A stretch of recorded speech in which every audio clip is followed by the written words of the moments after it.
o Vasco deve ter o retorno de Paulo Henrique, lateral direito que vive grande fase, esteve até pré-selecionado para a seleção brasileira na partida contra o Botafogo nesse meio de semana, Copa do Brasil. PH vinha sofrendo com dores, mas está completamente recuperado e tem treinado normalmente. Nicola, novidades no Vasco? Pergunta o Ricardo Barros. Ricardo, o único reforço que poderia chegar é um zagueiro, mas precisaria ser um reforço, um zagueiro livre no mercado. E eu mandei mensagem para o empresário do Luizão. Vocês lembram do Luizão? Zagueiro formado na base do São Paulo, ele fazia dupla com o Beraldo. E o Beraldo acaba ficando no São Paulo e o Luizão se antecipa antes de chegar ao profissional e vai para o West Ham.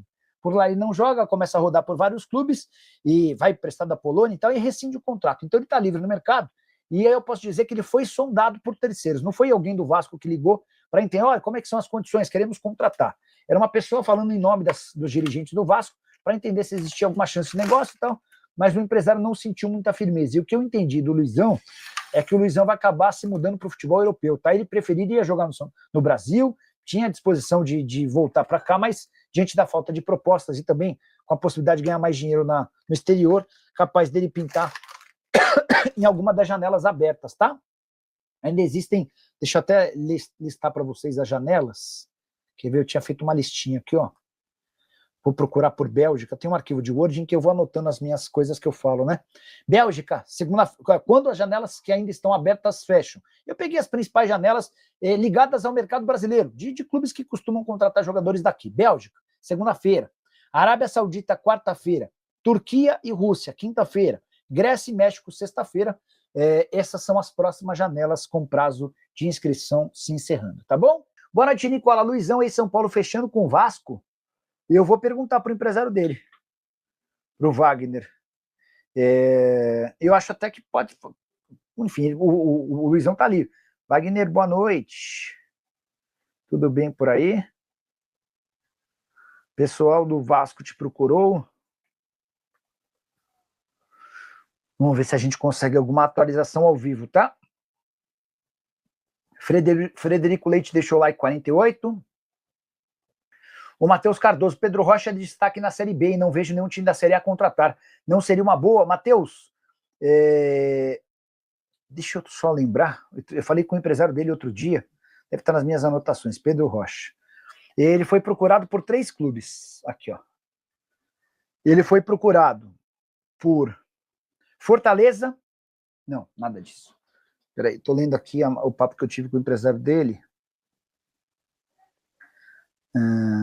Caramba. Corinthians e São Paulo, tá? O São Paulo e o Corinthians procuraram. Primeiro o Corinthians. O Corinthians tinha sido coisa de 21 dias atrás. E o Marcos Braz disse que para negociá-lo precisaria de pelo menos 2 a 3 milhões de reais para liberar o jogador. Não daria para liberar o principal atleta do Remo na Série B sem compensação financeira. O Corinthians não conseguiu se livrar do transfer ban e essa história acabou morrendo. Depois o São Paulo foi atrás, na busca por um centroavante. E o discurso do Marcos Braz foi o mesmo, que a gente quer entre 2 e 3 milhões de reais. O salário dele também assusta, né? Ele ganha 400 mil reais por mês, mesmo jogando na Série B. Então, no final das contas, o Pedro Rocha acabou ficando por lá, mas contrato só até dezembro. Imaginemos que a partir do ano que vem ele mude para outro time, tá? Bora falar agora sobre o Vasco, que tenta negociar mais 3 atletas ainda antes do fechamento das janelas de inscrições de jogadores lá na Europa e no exterior, né? Os 3 atletas que não fazem parte dos planos de Fernando Diniz são o atacante Lloyd Augusto, o zagueiro Maurício Lemos e o ponta Jean Davi. 3 atletas que custam pouco mais de 1.300.000 reais por mês, não têm sido úteis e se forem transferidos vão garantir uma enorme economia na folha e também no dia a dia. Importante registrar que as janelas, por exemplo, na Bélgica fecham na segunda-feira, na Arábia Saudita na quarta, Turquia e Rússia permitem a inscrição de atletas até quinta-feira. O Vasco ainda pode contar com os negócios, contar em fazer negócios com a Grécia e México, janela de inscrições fechando na sexta-feira. Na semana passada o Vasco conseguiu se livrar do Esforça e esse movimento para saídas de atletas fora dos planos do Fernando Diniz é encarado como crucial para a saúde financeira vascaína. Quero falar agora sobre o futuro de Rafael Carioca, volante brasileiro de 36 anos de idade, livre no mercado desde que não renovou seu contrato com o Tigres do México no mês de junho dessa temporada. Conversei com o Rafael para perguntar se a tendência hoje é de ele continuar no futebol europeu ou voltar ao Brasil. O Rafael me assegurou que nesse momento há negociações com clubes brasileiros e a tendência é que ele seja anunciado em breve. Vale a lembrança de que a janela de transferências fechou na última terça-feira, mas o fato de estar livre permite a ele ainda ser inscrito. A busca do Rafael é por um clube de primeira divisão, até porque dos tempos de Tigres, sempre jogando em alto nível. A última temporada em que foi a que ele menos jogou, foram 34 partidas e mais 2 assistências. Você lembra do Rafael Carioca, né? Jogador com passagens por Grêmio, Vasco e Atlético Mineiro. Foram 8 anos de futebol mexicano, todos pelo Tigres, onde ele é extremamente ídolo.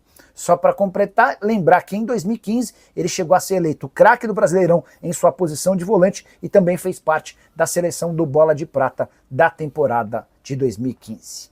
O que você achou da punição do BH? Achei uma punição branda e equivocada.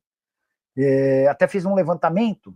Outros 22 jogadores também haviam sido punidos por conta de participação em apostas esportivas. Só um teve uma pena mais branda do que a do Bruno Henrique, foi o Tony Anderson, que foi só advertido, foi só multado, tá? Então, todos os outros 21 casos tiveram punições mais pesadas. E até fiz esse levantamento, peraí, deixa eu mostrar rapidinho para vocês. Tá em um dos vídeos, tá? Quer ver? Banidos. 5 jogadores foram banidos do futebol. Diego Porfírio, Gabriel Tota, Matheus Gomes, Romário e Igor Catatal. 7 foram suspensos por 360 dias. Aleph Manga, Brian Garcia, Eduardo Bauerman, Fernando Neto, Igor Cariús, Kevin Lomônaco e Sávio. 4 foram suspensos por 600 dias. André Queixo, Dadá Belmonte, Mateuzinho e Paulo Sérgio.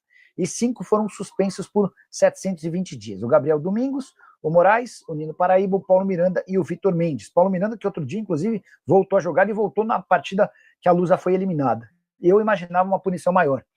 O pessoal do Flamengo conseguiu descaracterizar o artigo 243, que permitia uma punição mais alta. Ele podia pegar de 360 a 720 dias com esse artigo. E o Flamengo conseguiu descaracterizá-lo, afirmando que o cartão amarelo que o Bruno Henrique tomou foi uma orientação do Flamengo, para que ele pudesse cumprir a suspensão automática no jogo contra o Fortaleza e voltasse livre de qualquer risco no jogo contra o Palmeiras, que era o jogo mais importante daquele campeonato. Então, o Flamengo ajudou o Bruno Henrique a escapar de uma punição um pouco maior. Mas no artigo 243A, que fala sobre, quer ver, ó? O 243 fala de manipulação deliberada para prejudicar a equipe. O Flamengo mostrou que não houve prejuízo ao Flamengo. O 243A fala em agir contra a ética esportiva.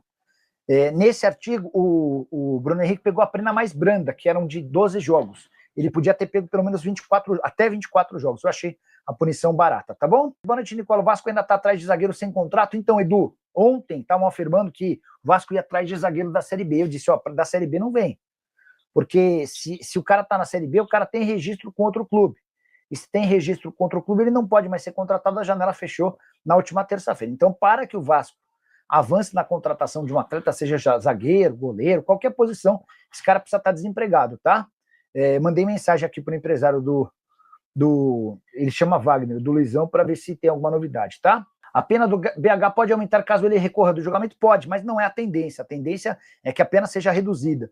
O Flamengo já recorreu da decisão e, inclusive, vai pedir um efeito suspensivo para que, enquanto não se julgue esse recurso, ele tenha a condição de continuar jogando, tá bom? Eu tinha mandado mensagem agora para o Wagner, que é empresário do Luizão. O Luizão é um zagueiro formado na base do São Paulo, negociado com o West Ham.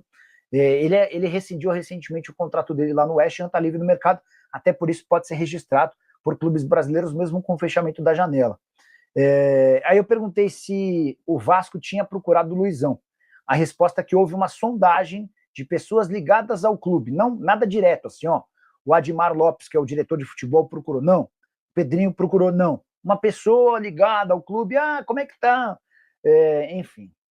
E tem alguma negociação com outro time mais quente? Tentando descobrir se tem alguém mais avançado. Então valeu, rapaziada. Muito obrigado por você ter acompanhado o nosso canal e assistido o vídeo até aqui. Caraca, tô com o nariz entupido. É muito ruim. Enfim, deixa aqui no comentário a sua opinião, vontade de espirrar. Não esquece de deixar o like, se inscreva não esqueça de deixar o like, inscreva-se no canal, ative o sino das notificações para ficar por dentro de todas as informações do maior clube brasileiro. Combinado? A gente vai ficando naquele pique por aqui. Um grande abraço para você, até o próximo vídeo. Nos segue para mais e vamos que vamos para cima com tudo.